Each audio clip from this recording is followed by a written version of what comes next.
Assalamualaikum dan salam sejahtera. Apa khabar anak-anak murid cikgu? Cikgu doakan agar semua dalam keadaan sihat.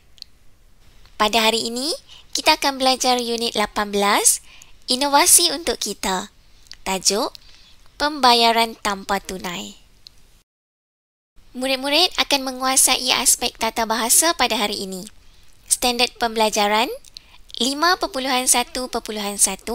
memahami dan menggunakan kata nama am, kata nama khas, kata ganti nama dan penjodoh bilangan mengikut konteks tidak formal. Cikgu nak tekankan tentang penjodoh bilangan sahaja pada hari ini ya. Objektif pembelajaran yang akan murid-murid capai pada hari ini, pada akhir pembelajaran, murid-murid berupaya membina ayat menggunakan penjodoh bilangan dengan struktur yang tepat dan betul. Kriteria kejayaan pula, murid-murid dikira berjaya sekiranya dapat menyenaraikan sekurang-kurangnya 5 penjodoh bilangan yang terdapat dalam dialog. Cikgu harap murid-murid dapat sediakan buku teks bahasa Melayu ya. Rujuk muka surat 125. Kita akan baca dialog dan kita akan cari penjodoh bilangan yang terdapat dalam dialog ini. Jom kita baca sama-sama dialog ini. Pembayaran tanpa tunai. Zara dan keluarganya ke pasar raya impian untuk membeli barangan keperluan. Mari kita ke bahagian makanan. Ibu ingin membeli 2 paket gula, sekampit beras jenama Kejora, 2 botol sos cili delima dan 3 tin susu cair. Baiklah ibu, bolehkah saya dan Fika membeli sebuku roti? Kami mahu bersarapan roti bakar pada pagi esok. Boleh Zara, ayah akan membayarnya menggunakan kaedah pembayaran tanpa tunai. Apakah maksud pembayaran tanpa tunai, ayah? Maksudnya, kita melakukan pembayaran menggunakan kad debit. Pembayaran akan dipotong daripada akaun bank. Ibu, puanku akan berkunjung ke rumah kita petang nanti. Beliau akan datang bersama-sama dengan anaknya. Apakah yang akan kita hidangkan? Kita belikan mereka sebiji kek dan sesikat pisang. Ibu, boleh saya membeli sekotak coklat untuk Lian? Dia akan menyambut ulang tahun kelahirannya esok. Ya, boleh Fika. Selepas ini, ibu ingin membeli seekor ayam, seikat sawi dan beberapa tongkol jagung. Sejam kemudian, mereka pun menuju ke kaunter pembayaran. Wah! Mudahnya ayah membuat pembayaran tanpa tunai. Kita akan lebih selamat kerana tidak perlu membawa wang tunai yang banyak. Berdasarkan dialog yang telah kita baca tadi, ada banyak penjodoh bilangan kan? Jom sama-sama dengan cikgu kita senaraikan penjodoh bilangan yang terdapat dalam dialog ini. Yang pertama, paket, kampit, botol, tin, buku, biji, sikat, kotak, ekor, ikat dan tongkol. Jom kita lihat contoh penjodoh bilangan yang telah kita senaraikan tadi. Penjodoh bilangan paket merujuk kepada bungkusan kecil untuk mengisi barang. Contohnya gula, garam dan kopi. Contoh ayat penjodoh bilangan paket, Farhan memasukkan sepaket kopi ke dalam air panas. Penjodoh bilangan kampit pula merujuk kepada beg untuk mengisi barang. Contohnya beras. Penggunaan kampit dalam ayat, Pak Tajul memikul sekampit beras di atas bahunya. Bagi penjodoh bilangan botol pula merujuk kepada bekas seperti kaca atau plastik untuk menyimpan cecair seperti sos cili, kicap atau sabun.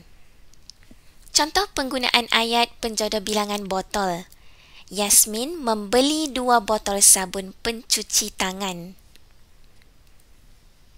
Penjodoh bilangan tin pula merujuk kepada bekas daripada kepingan logam untuk menyimpan makanan seperti susu pekat, biskut atau Milo. Jom kita lihat contoh ayat penjodoh bilangan tin. Gina memasukkan 2 tin susu cair ke dalam adunan agar-agar. Bagi penjodoh bilangan buku pula, merujuk kepada keadaan yang berketul atau berbongkah seperti roti, sabun atau benang. Penggunaan ayat penjodoh bilangan buku, Puan Yani membeli sebuku roti sebelum ke pejabatnya. Penjodoh bilangan biji pula merujuk kepada buah-buahan atau benda yang kecil, bulat atau seakan-akan bulat. Contohnya durian, bola dan kek.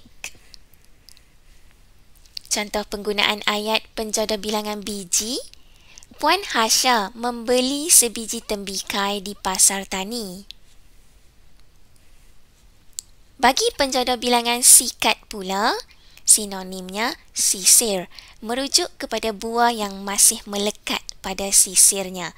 Contohnya, buah pisang.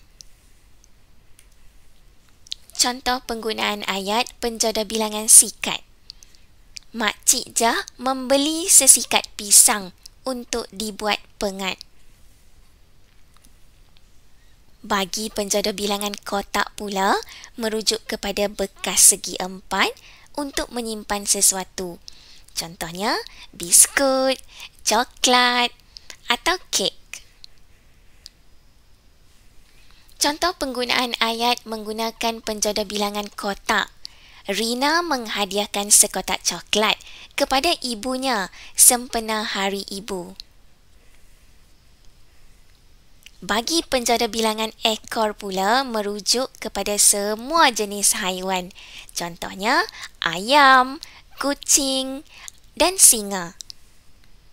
Jom kita lihat contoh ayat menggunakan penjodoh bilangan ekor. Uyaina memelihara seekor ikan emas di dalam akuarium. Penjodoh bilangan ikat pula merujuk kepada benda yang diikat seperti rambutan, sayur dan kayu. Contoh penggunaan ayat menggunakan penjodoh bilangan ikat.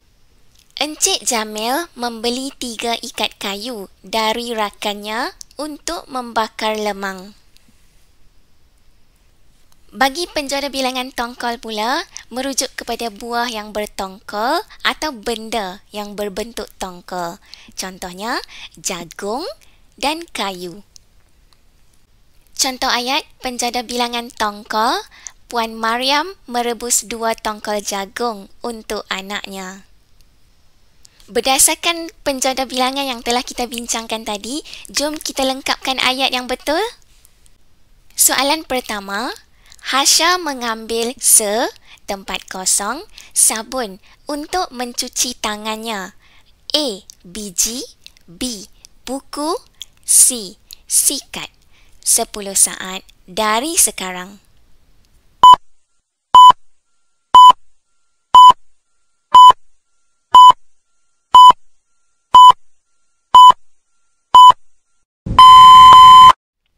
Soalan 2.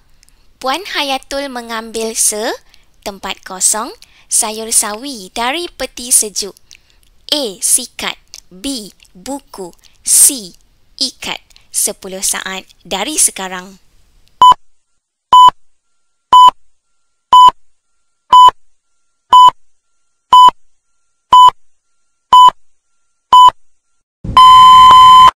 Soalan 3. Encik Salman membeli tempat kosong sos tomato di pasar raya. A. Paket, B. Sikat, C. Botol. 10 saat dari sekarang.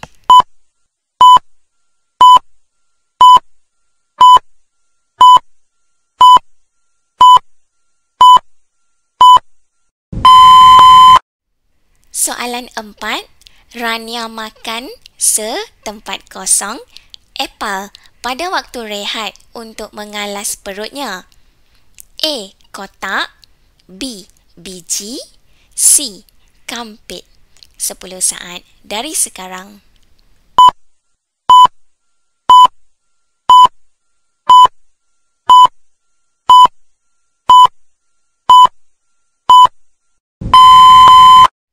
Soalan 5.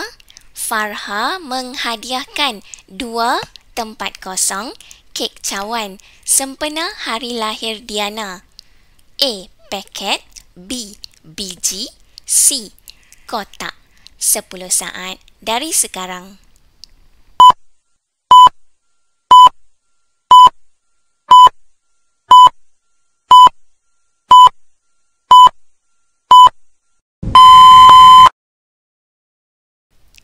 Semoga perkongsian cikgu pada hari ini tentang penjara bilangan dapat memberi manfaat kepada semua anak murid cikgu.